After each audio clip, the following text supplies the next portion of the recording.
I ask someone from NERSA here when our license will be issued.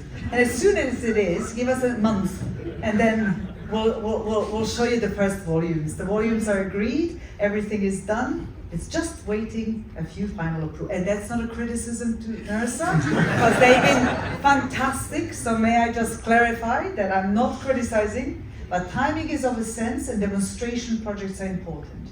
So indeed, it's going to be most certainly in 2024.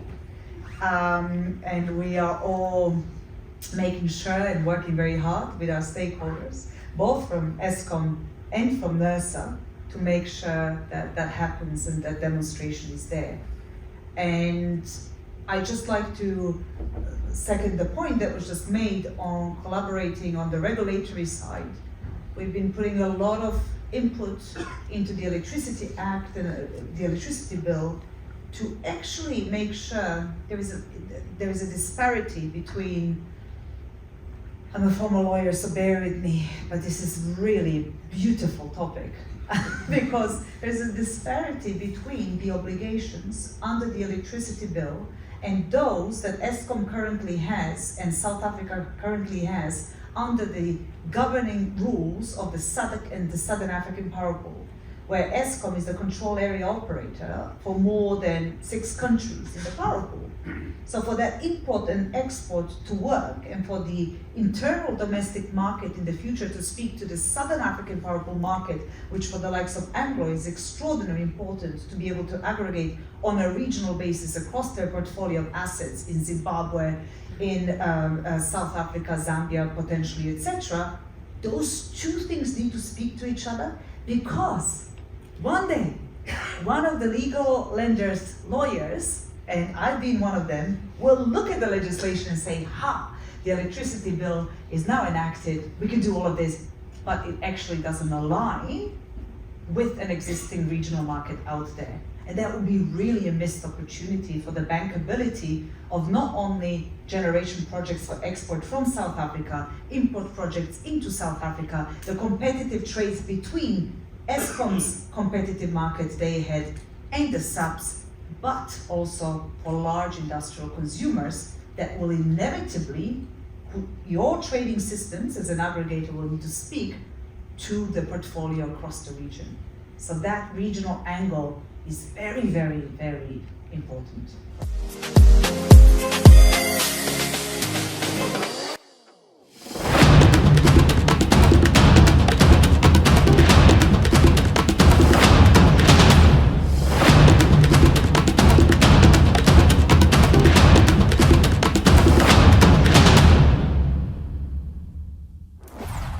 Thank you very much, Evan. So I think everybody in the room would hopefully like to know about the role, and effectively what we see is an increasing leadership from the mining sector in decarbonizing your own commodities. Could you kindly tell us a little bit more about why that is important for Sibanye? And what things are you putting in place to ensure both that your ultimate products are decarbonized, but that you ensure security of supply? And how long ahead in the future are you planning? Thanks, Anna. It's maybe important just to reflect on what Sibanye Sorter is about. Our purpose is to safeguard global sustainability through those metals that we produce, and our vision is to ensure that we create stakeholder value for all of our different stakeholders. And one of the means that we can do that is by producing those critical green metals that are required to enable global decarbonization. So there's two sort of parts of how we think about mitigating and reversing climate change. One is producing those critical metals, and we've been successful in diversifying into, for example, lithium through our Keliber project in Finland, our nickel processing facility in France, PGMs right here in South Africa, which is a critical mineral to enable decarbonization. And we're exploring a number of other opportunities. I think for us, there's a second component to that is, as a miner, we have extensive energy requirements, and specifically right here in South Africa, we have almost 6 terawatt hours of electricity consumption per year, making us one of Eskom's top 5 biggest customer. And associated with that is extensive carbon footprint. So another way that we try to assist in mitigating climate change is by looking internally, reducing our own emissions. We've committed to carbon neutrality by 2040. We've set science-based interim targets as well, and we've incentivized our own employees to actively decarbonize their operations, supported by underlying energy and decarbonization strategy within the group. So decarbonization is core to us both in terms of our corporate strategy and our operational strategy, and there's a nice convergence within the mining space around these topics. But maybe posing the question to you, as GreenCo, what is GreenCo about? What's your value proposition to mining companies, and so what differentiates you from some of your peers in industry? Well, on the GreenCo side, we believe that effectively the procurement of new renewables that are required for this journey will have to be done through a more efficient method, which is through traders and aggregators. We see that in South Africa, the market is changing rapidly in terms of the anticipated regulatory and market opening changes. We trade currently on the day-ahead market of the Southern African Power Pool around 4.5 gigawatt hours on a monthly basis. And the value for us is to be able to procure new renewable energy capacity more optimally, to be able to balance and blend and aggregate the supply to cater for very granular requirements, to cater towards granular requirements of every industrial customer, so to follow their load profiles. And we believe that without being able to do that, and without being able to aggregate and compensate the very utilities that are the owners of the grids through their different services to third parties, we will not be able to increase significant new volumes of renewable energy generation anywhere really in Southern Africa. The state utilities are encumbered significantly. They're experiencing challenges on putting more liabilities on their balance sheets. The fiscal of the country in and of itself is heavily indebted. So if we are to achieve the objectives of the just energy transition, third-party users and intermediaries as between the suppliers, the generators, and the industrial customers are a must. So we are very excited, and even more so because if you take a single country risk or a single industrial buyer risk, then perhaps you're taking a lot of liabilities on yourself as a trader and aggregator. But we look at demand not through a single country lens, but through a regional lens. The regional industrial and mining growth is increasing by 41% across SADC by 2031. So when you look at that diversification of risk on a regional basis and are able to participate in the competitive markets of the Southern African Power Pool, I think they are very ready to therefore provide optimum services for industrial and mining customers. But it's very exciting.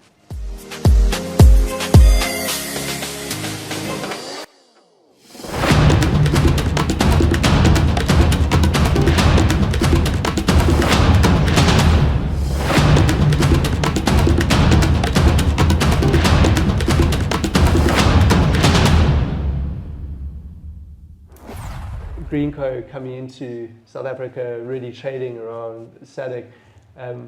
How do you see this evolving, specifically the South African electricity supply industry? Are there emerging opportunities for yourself? What do you plan to do in this space? We're very excited by what we see, mainly from the perspective of additional regulatory and policy clarity that's coming up.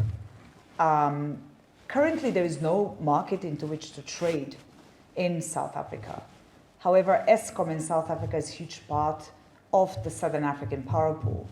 So what we do for some of our industrial clients in Zambia and what we do in the Southern African power pool really equips us to bring those lessons and to continue the collaboration that we already have with Eskom as a member of the Southern African power pool. So, meaning that we are looking at a significant portfolio of around 2,000 megawatts of renewable energy capacity that we want to bring on board in South Africa alone. We procure our generators through our procurement portal. If there's any generators here, please go and check it on www.africagreenco.com. Sorry to pitch that little one in. But it's important because why we do that, we are trying to apportion appropriately where our loads are coming from and where our supply loads and demand loads are, so that we can balance that portfolio appropriately, that we can deal with the curtailment, transmission congestion and other issues that are coming on board, and that we can leverage some of the banking and balancing opportunities that we see from new hydro or other or the balancing market of the SAP that may assist us in integrating or helping integrate more renewables to give that both certainty of supply and more balanced portfolio to the industrial customers. So we are extremely excited. We're opening an office here in the middle of the year and are starting that process. But going back to the value of regional exposures, what are your regional expansion plans, and to what degree do you look at your electricity or energy requirements on a portfolio basis? You already have a number of different sites in South Africa. Where is the future for your portfolio? What does it look like for your own energy portfolio management from that perspective and from the perspective of security of supply? And to what degree are you tying that with potential regional supply opportunities into South Africa? Maybe just talking about our energy objectives, what we try to solve for is energy security, sustainable cost of supply, and decarbonization. So we do have an extensive portfolio of energy demand, specifically in South Africa. We consume sort of on a typical average day over 700 megawatts, which is it's like a large city.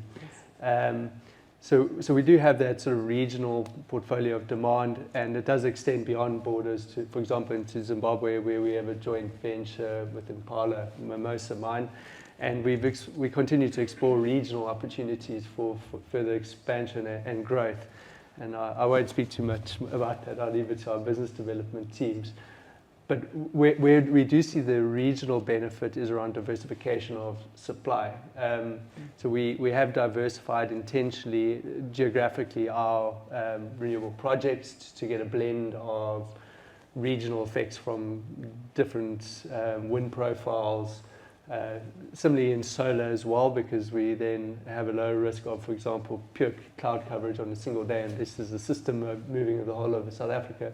But I think from a regional perspective, if we sort of unlock the Southern African power pool specifically for South Africa, which I think would benefit not only South Africa but the broader region, we then get access to some energy or generation sources that typically were sort of outside our bounds, new hydro, potentially gas to power, and that reinforces energy security within the region. It reinforces more stable cost of supply, and I think we're coming off quite a high base, so it's easy to decarbonize as well. Almost anything moving away from coal will enable decarbonization, but coal will continue to have a role to play in South Africa for an extended period of time, and we need to manage that as part of our decarbonization journey. Just to add to that, I mean, we are equally excited about regional opportunities because 81% of installed capacity in the SADC at the moment is coal, with about 14,000 megawatts being decommissioned if it goes according to plan in South Africa by 2031, which represents around 27% of the total installed capacity, but interestingly enough, if you look at the installed capacity, which is predominantly coal, and when you look at traded capacity on the Southern African power pool competitive markets, 71% of traded capacity is hydro. So opening up those balancing markets, linking them with South Africa to facilitate the incredible amount of absorption of new intermittent generation, again, from the perspective of system stability, we will need that regional hydro.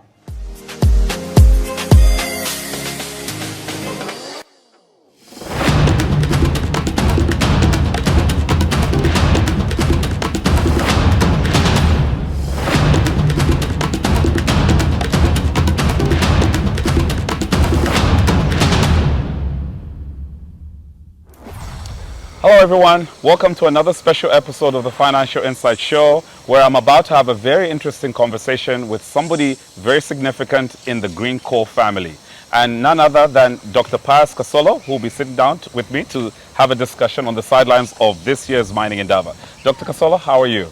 Moira, thank you so much for inviting me. Really appreciate it. Absolutely, it's always a pleasure to have you, Doc. And I know this is the final day of Mining Indaba 2024, and obviously you and Hajduka at GreenCo have had several meetings and you've participated in various panel discussions. Just tell us a bit about some of your key takeaways for this year's event. It's amazing. I've been coming to can't believe it. It has been now 30 years. Wow. Since I've been coming to the Indaba. That's amazing. The first time I came to Indaba, there were about 200 people at Holiday Inn Hotel. And then now there were 10,000 people this time. Wow. So you can imagine what the deals are. Exactly. And in my long life in mining, I've done a lot of deals at the Indaba. Okay. And then closing this Indaba was really a major thing for Zambia. There are a lot of announcements about the big investments which have been done in the mines, starting from SQM, Barrick, KCM, who are coming back, investing about $1.5 billion in Zambia. And then also the biggest story is the cobalt thing.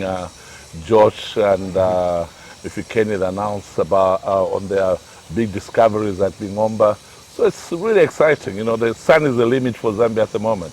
Absolutely. Yeah. Absolutely. Now, Doc, you've been attending Mining Indaba for several years. Yeah. This year obviously brings forth some key announcements that came out of Zambia. Yeah. We heard our president talk a lot about not only the investments that have been made, but what the future actually looks like. But being a mining guru as yourself, having been in the industry, how optimistic are you going forward with what you're seeing being played out before us? No. I sat with Josh from Cobalt, and he took me through what they've done. Artificial intelligence that they're using amazing, to discover. Amazing. Yeah. And basically what he put it so simply that they take all the information and with artificial intelligence it can be processed so quickly, and you can see the targets where to drill and so on. So they are really speeding up the exploration in Lingomba. And so far they have drilled and they've got really excellent intersections of mineralizations. And then the other thing, if you look at First Quantum, they are expanding, they're investing. I was talking to Chris Griffins, who is now head of base metal for Vendetta. Yes, they are coming big there. Malcolm is on the ground already in Konkola. And yes, so that money is coming in, and they'll be producing. Chris said they will reach up to about 200,000 tons. Then you heard about Mopani as well. Correct. So it's not a matter of a fallacy, but it's a true story. It's what the president basically said was, just like I always talk about him, that he's a marketing person for Zambia. Correct. Even though we call him the president, but to me he's a marketing person. And being a marketer, let's be honest, he's brought in all these investors who've come, and what will come in the end is a job for the Zambians, and that's what everybody looks for. And for us at GreenCo, We've done a lot of deals. Of course, we won't be announcing them because some of them are under wraps. But really excited what we've done. We'll be trading, opening up an office in South Africa. We've got in Namibia, Zimbabwe, Zambia. As you know, our headquarters is there. But we're also looking at big deals in the DRC as well. Absolutely. So we have done quite a big deals, like I said. But some of these things, because of NDAs, we cannot really announce them. But we're really excited. But it's always very exciting to track, Africa GreenCo, because we were at COP and there were big announcements such as the Ilute solar project. Now, obviously, from where you're sitting, with all the knowledge that you have of the industry, especially how the various value chains are intertwined, from electricity generation to supplying to the mine, transportation and logistics. Doesn't that now give you some confidence that things are about to to turn around for Zambia? Yes.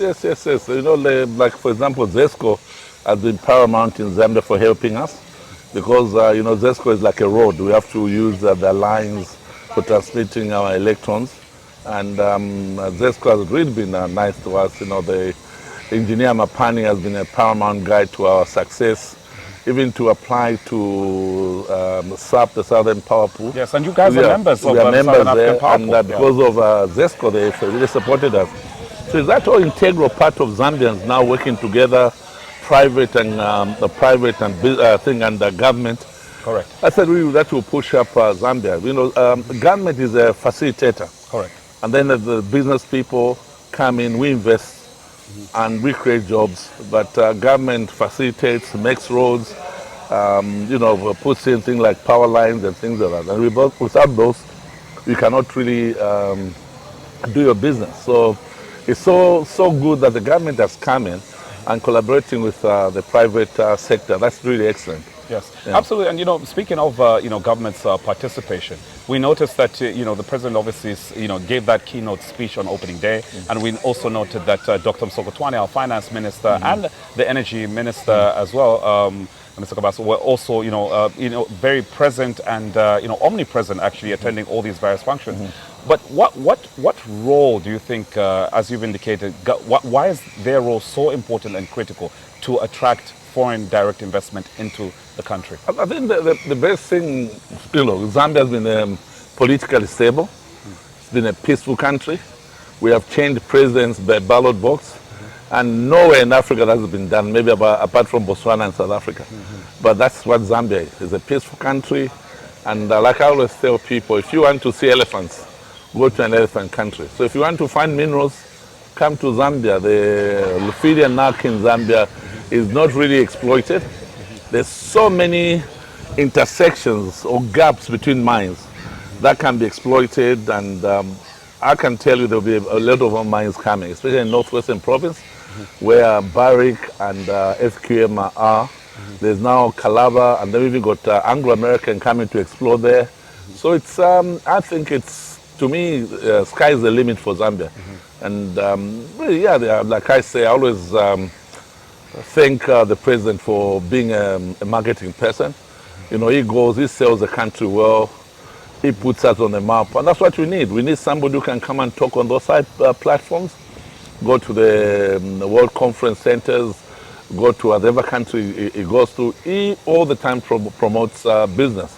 And that's people in business, that's what we really want. We want a government that supports you, the government that can hold your hand and say, come.